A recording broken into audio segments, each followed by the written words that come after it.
dito tayo sa paluto. Daming mga shells.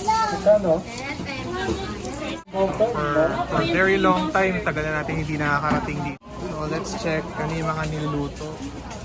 Or pwedeng ipaluto. So halaan, binabalaan, talaba. Uy, may mga nag-squirt. May mga alimangan lalaki. Pero limangan sir, wala ko tayong lalaki bakla.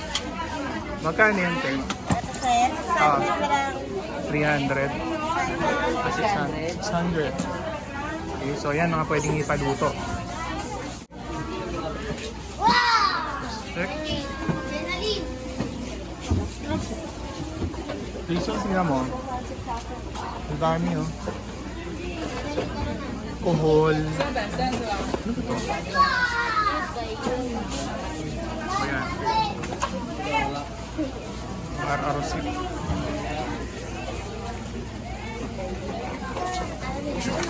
Tingnan mo oh. May mga sumisirit pa ng tubig. Ate, anong tawag dyan?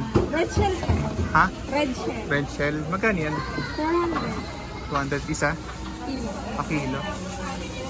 Ito? Uric. 200. Ayan. Hindi ko pa natitikman yung mga ganyang buto. Sige lang. Right? So, tingnan natin. Ito yung famous talaba. Lagi mas common na ginagamit. Or kinakain natin sa mga restaurants. Oyster. Pili na si Jason. As you can see, yan, sa market na to, sa ibang klaseng seafoods, mga fresh. Yan. Iba-iba ka. Sir, crabs. Ano gusto niya, sir? Malaki po. Yeah. Ano gusto niya, sir? Malaki po. Ito babae bakla, sir. Malaki. Sir, bigyan kita mataba. Ito malaki, sir. Bigyan kita mataba, sir. Ang laki oh. Sir, bigyan mo yung matay. Sir, maraming size, sir. Laki. Uy, lapu-lapu. Magkano yung lapu-lapu? Pa? Magkano yan? 500 na lang boss. 500. Lapu-lapu. Ano yan? Simantis po. Kinakain din ba yan? Oo, masarap po yan. Yan po yung ano. Sea mantis. Yeah, ito na ang pinaka-expensive na lobster. Laki. Yan. Bumili ba si Sir yan? Pinaghahanda natin tong gabi na to kasi baka bibili si Sir para sa aming dinner. Ayan. Yung mga crabs.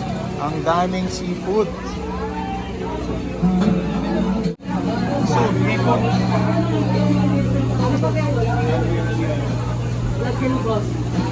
Dami pa na talaga nagtitinda dito. Lalaki ng hipon. Supo. Laki na lobster, oh.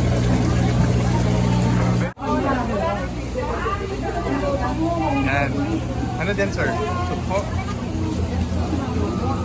Ano ba yan? Supo. Yan, supo. And, ano ito? Suwahe. Yung suwahe.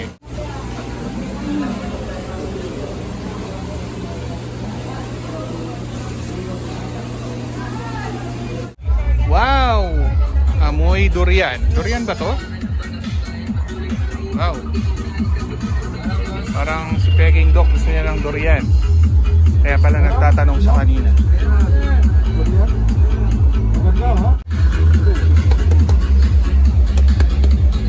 So, dito tayo sa Seaside. Palutoan. Original Dampa since 1974. Yan. Wow. Patingin, patingin. Sakto lang tayo. Ayaw kumuyin. Kasi famous ang durian sa kanyang amoy. Although masarap siya, pero yung amoy ang mas bida sa kanya. Okay, so ganito pala mag-prepare. Okay. Nilalagay sa styrofoam sa isa. Hindi nakasama yung balat. Sila na rin pala ang kukuha ng laman. Ayan. Okay. first time makakita ng ganitong preparation pag bumibili ng durian. Oh, masarap ang kain namin ito ni Jason. Pagod ka na ba, Jason? Yan. Good evening mga ka-IF. Nandito kami ngayon sa Seaside, Macapagal para mag-dinner. Fasting ang specialty ni Peking Doktor. Pero ano yung nasa harap nyo ngayon? Katakot-takot na mga seafoods. Okay, so dito sa Macapagal, May famous partner rin, no? Yeah, famous ang ating mga seafoods na to. Binili namin to kanina, mga 1 hour ago, and pinaluto. Then ngayon, kain muna kami. Pero bago yan, pag-usapan muna natin ang ating fasting. So yan, so ang dami-dami nating in-order. Doc. Alam mo ba, fasting tayo. Talagang ganyan. Sa fasting, there's a period of fasting. During that period, wala tayong kinakain. Pero, pagkatapos ng fasting, abay, fiesta. So, period of fasting and followed by period of feasting. Mga ilang hours ka ba nag-fast? Jason. Mga 27 na. Nasa 27 na ako ngayon. Sabay Ikaw? po kami nag-fast. Nag-usap kami kahapon na hindi kami kakain from anong oras? 5 p.m. 5 p.m., 3 p.m. Pahapon, hindi na ako kumain hanggang ngayon. Hanggang ngayon. So ito yung susunod na meal na namin, ang aming dinner. Grand So, dinner dito sa Ilang oras ka? 27. 27 is. Ay, Ikaw? sabay kayo. Ako Okay. lang naiiba. Peking Doc ay ilang oras kaya siya nag-fasting. So kailan pa kayo huling kumain? Ano ngayon? Friday? Friday. Tuesday, mga 4 p.m. Last na kong kain. So, mga ilang hours yun. Ilang hours yun? Well, Ilang days? 4 Ay. kanina, 72, tas anong oras ngayon? 9 na. 9. Yeah, pero kumain ako ng durian kanina. Hindi na kasi yan. Favorite ni Peking Doc ang durian. So, yun na 72 plus 4, 76. 76 hours. 76 hours fasting. So, kaya nyo ba yun? Kami, hindi. Hindi pa. So, ngayon, nag-start pa lang kami. Kaya, sumama kami ngayon dito sa vlog ni Peking Doc para humingi ng tips. Sa intermittent fasting, pag naka-fast ka na 16 hours daily, ay maganda na magawa niyan sa kalusugan natin. No? So for our health and wellness. Pero, the longer the fast, ay mas marami pa talagang magawa sa katawan natin. So then, pero kung nagsisimula pa lang tayo, is 16 hours. Okay na yan. Okay. Pero once masanay ka na, make it a little longer. Ako, ang ginagawa ko is every day, 1 meal a day na ako. No? So that means on the average, mga 20 hours, 20 to 24 hours fasting ko every day. Pero I make it a point na once every quarter, I go on a prolonged fast. But a prolonged fast ko is at least 60 hours. So, Pero yung pinakamatagal mong fasting, Doc, ano yung pinakamatagal talaga? well, mga 2 months ago, I did a 5-day fast, no? 120 hours. At 120 hours. it's a misperception among many people na sabi nila manghihina ka kung hindi ka makakain. Kasi, pero ngayon, di ba? Ako pa nag-drive papunta dito. Hindi ka namin nakitaan na nangihina. Yeah. Lakas na lakas, ikaw pa naman na maliit. Ayan, so nakita nyo dami nito. 3 lang kami. Kami lahat ng kakain ito. Kasi, bakit ganito naman kadami itong in-order natin, Doc?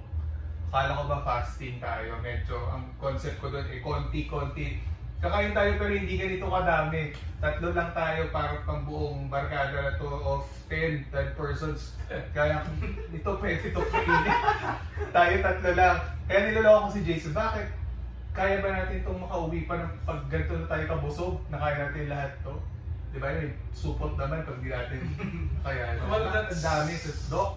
Yan na naman uli yung isang misperception ng mga karamihan ng tao. No?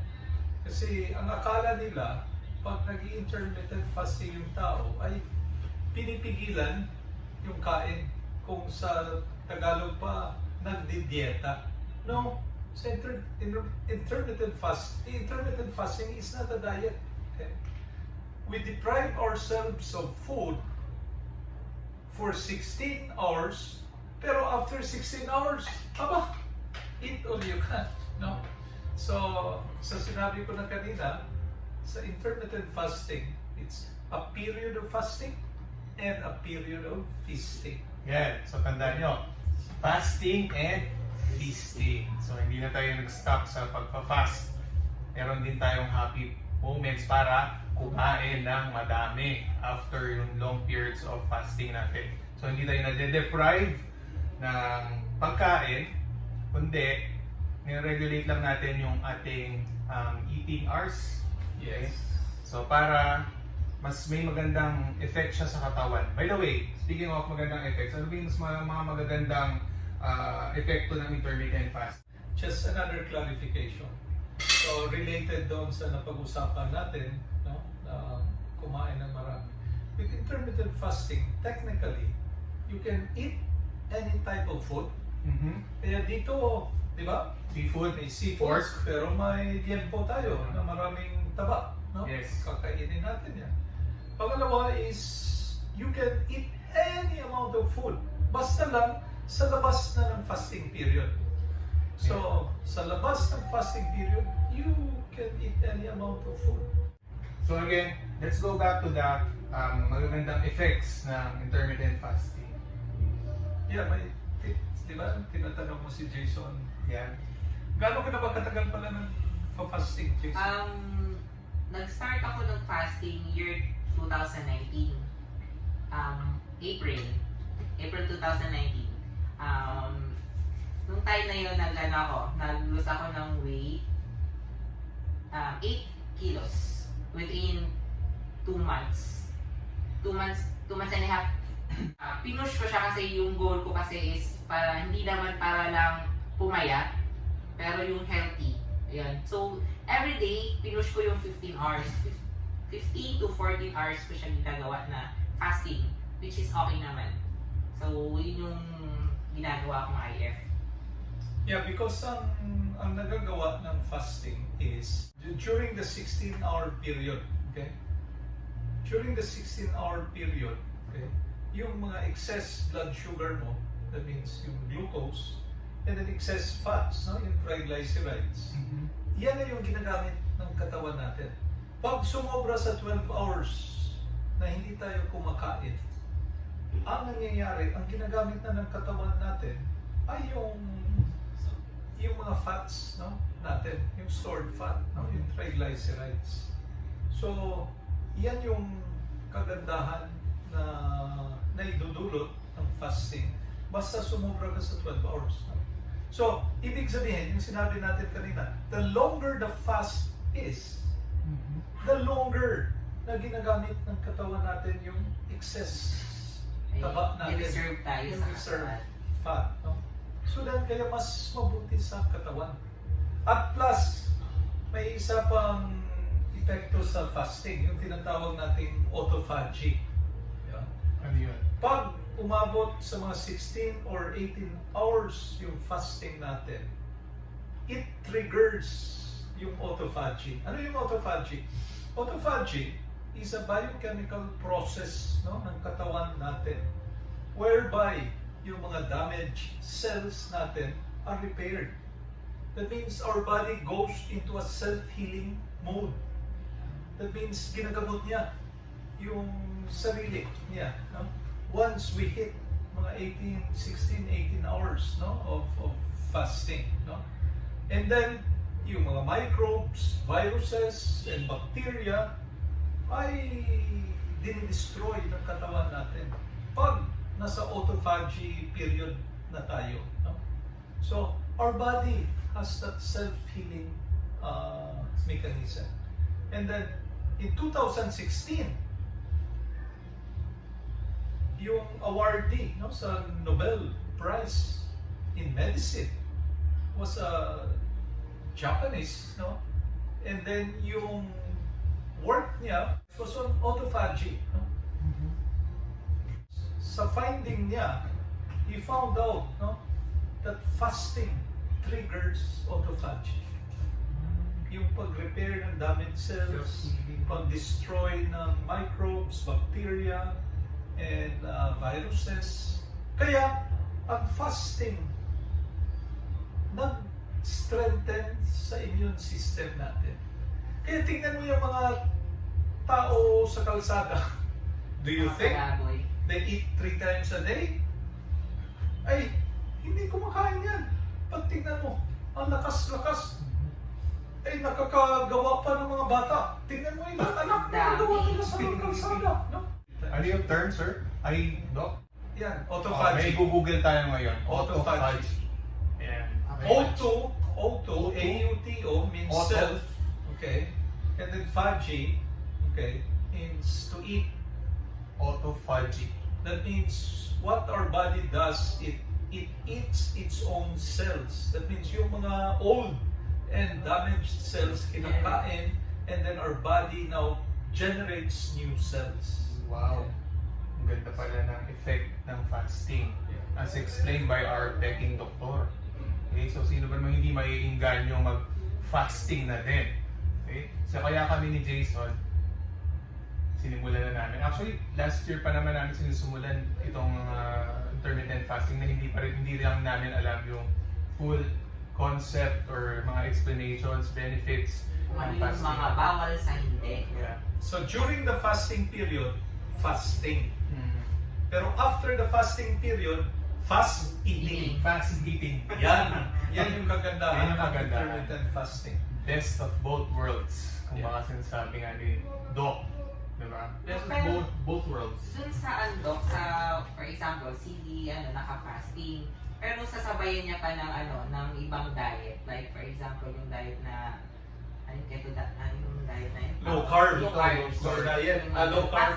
Possible po ba yun, Doc? Yeah, low carb, low sugar diet. Aba, yan yung perfect combination. Yes. Because yung ketogenic diet, no, which is low carb, low sugar, zero carb, zero sugar, at yung fasting, pareho yung objective eh. Yung ketogenic diet, ang objective is hindi gagamit yung katawan natin ng carbohydrates to fuel our energy requirements, but rather you use fat. Bakit? Because from the many studies that have been conducted, yung fat is a more efficient fuel for our body. Kung sa power plants pa yan, yung fat as a fuel for our energy requirements, yan yung mga renewable energy, no?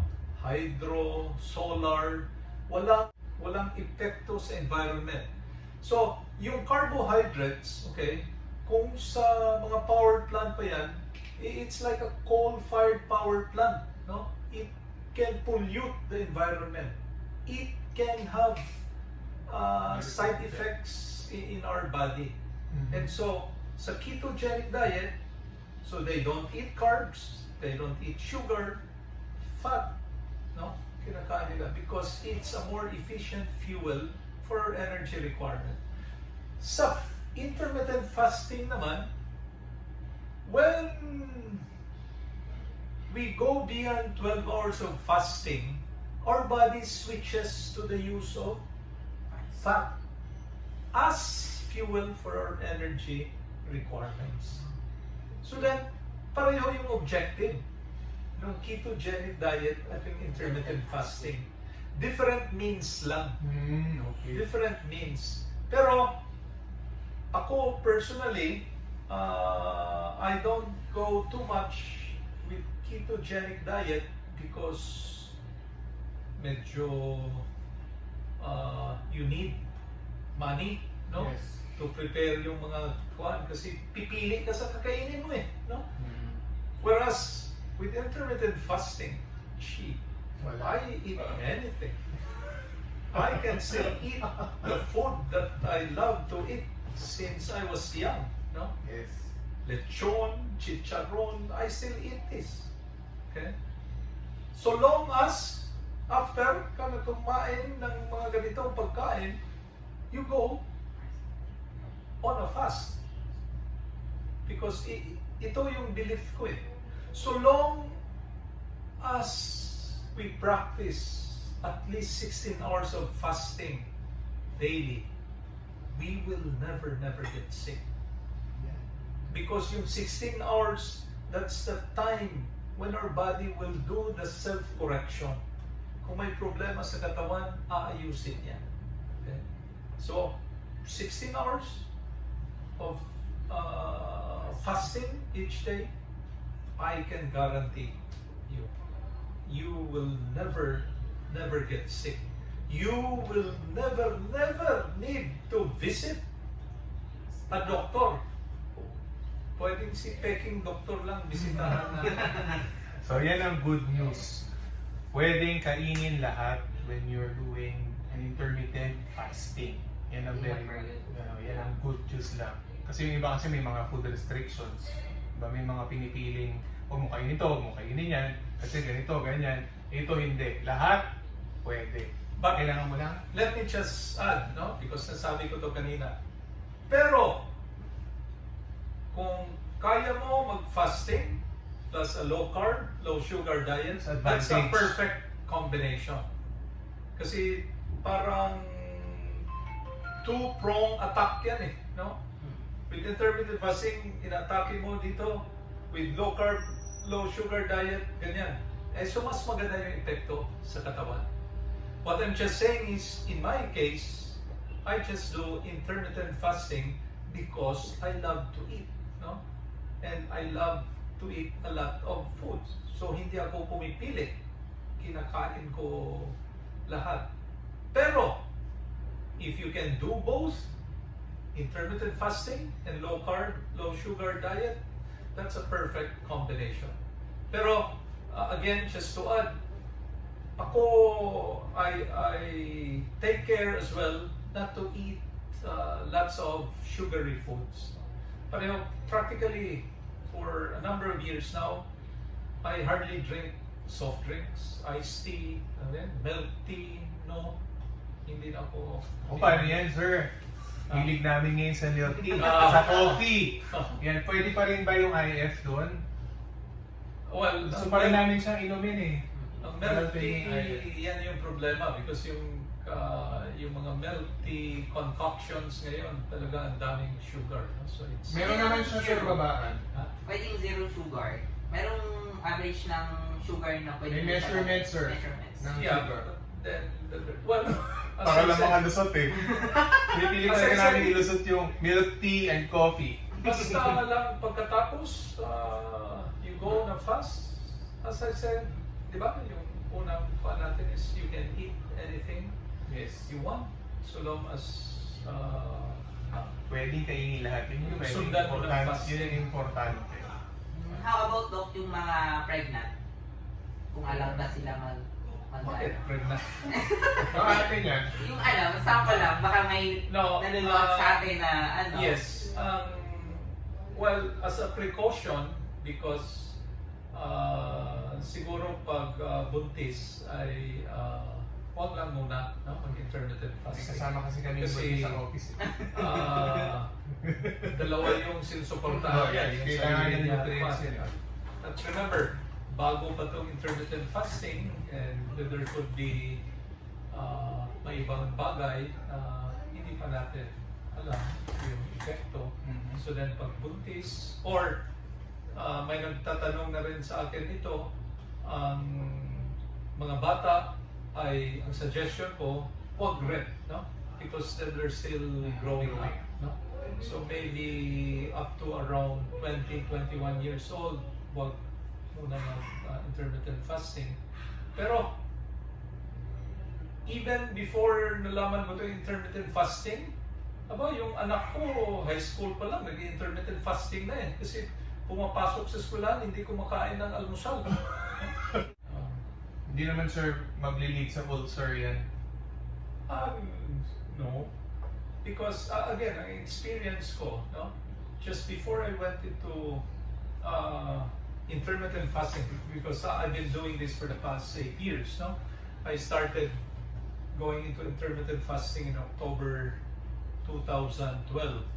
Bago ako mag-intermittent fasting, mataas yung blood sugar ko, mataas yung BP, mataas yung triglycerides, mataas yung uric acid, and my liver was balot ng fats. No?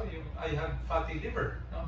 And the doctor was already warning me na kung tutuloy yan, baka I might develop cirrhosis of the liver, no? Or cancer of the liver. Plus, I had what we call as GERD, no? Yung gastroesophageal reflux disease, no? Yung Acid, may umaakyat yung acid, no? Ah. So napapasuka ako, no? Napapasuka kasi umaakyat yung acid. And I was already taking medication for GERD for 3 years, no? I was taking medication for GERD daily dahil talagang hirap, no? Napapasuka ako the whole day. When I went into intermittent fasting in October 2012, ay, nawala. Nawala lahat. And of course, yung iba nawala rin, no? Without the benefit of any medication at all. So then, nawala. So now, my BP is normal. Malinis na yung atay ko. I don't have fatty liver. My blood sugar is normal. Okay? My triglycerides, no? Is normal. And as I said, yung GERD ko nawala. And hindi lang sa wala akong maintenance medication, no? I'm 60 years old now. Well, hindi lang sa wala akong maintenance drugs. Since October 2012 rin, I stopped taking vitamins or food supplements. Wala. Ang tipid na ni Sir. Kaya ni Peking Do. Diba? Sobrang tipid. Wala ng vitamins. Wala Wala ng lactose. maintenance. Yung eto daw, yung mga naka-intermittent fasting din, sasabayan ng exercise, ng gym. Pag-gym. Pwede ba yun? Yeah. Again, mas maganda, no? Because remember, when you exercise, so you burn the glucose, okay, in your system. You burn as well the triglycerides, no, in your system. Okay. So then, yeah. So if you have the three-prong na, no, yung attack mo for you to become healthy and well. That means intermittent fasting, low carb, low sugar, plus exercise. Perfect. Okay. Pero again, ako, kasi tamad ako mag-exercise, since I went into intermittent fasting, talagang zero exercise. IF lang talaga. Yeah, IF lang. Kung IF lang, pwede na. Pero, dagdagan mo pa ng exercise, pwede dagdagan mo low carb, low sugar diet. Perfect. Maganda. Now, na-mention ko yung glucose and triglycerides because most of the chronic diseases that afflict our people today, no? Yung diabetes, cardiovascular diseases, no? Heart attack, stroke, and cancer. The main culprit, okay, the main cause of these diseases would be yung excess glucose and excess triglycerides in our system, brought about by yung continued eating at walang break. So, kain ka ng kain. So, dami ang kainin mo. So, may excess glucose, may excess triglycerides. Now, before pa mag 12 hours, kakain ka ulit. So hindi nagagamit yung excess glucose, nadagdagan pa. So anong nangyari? Siyempre, what do you expect? Talaga magkasakit. No?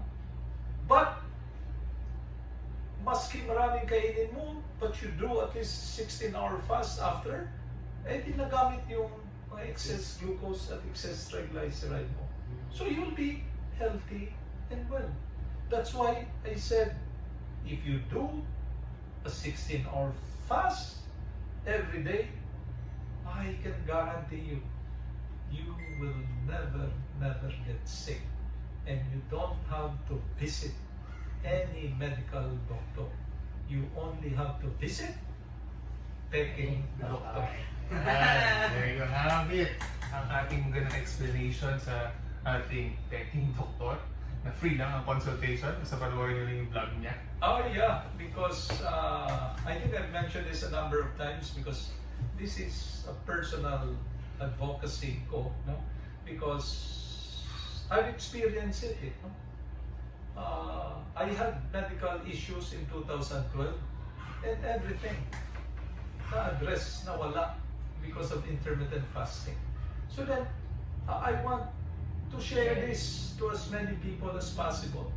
I want as many people as possible to benefit sa intermittent fasting because I've seen personally the benefits.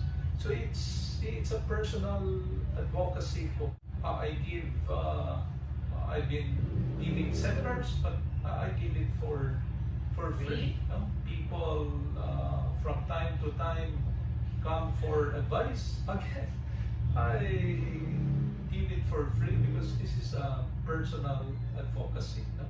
Especially the poor, they don't have the means to go to medical doctors.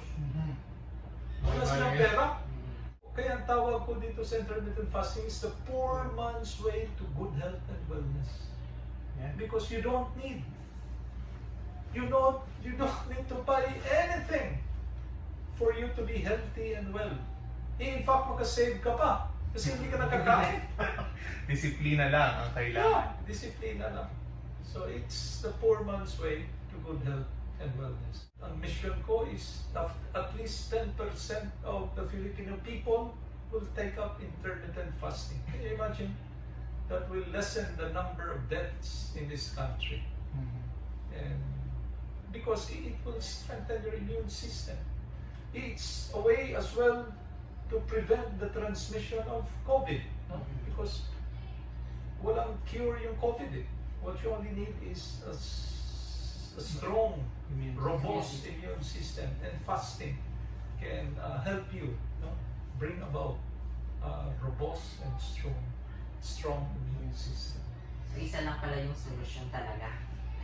Kaya kung muna kayong bumili na kung ano-ano, try niyo muna ang mag-intermittent fasting. Kasi proven na intermittent fasting is Let's take it from our Peking doctor. Ang problema lang, karamihan ng mga tao, kasi pag medyo mura yung produkto, sabi nila, ay, peke yan. Diba?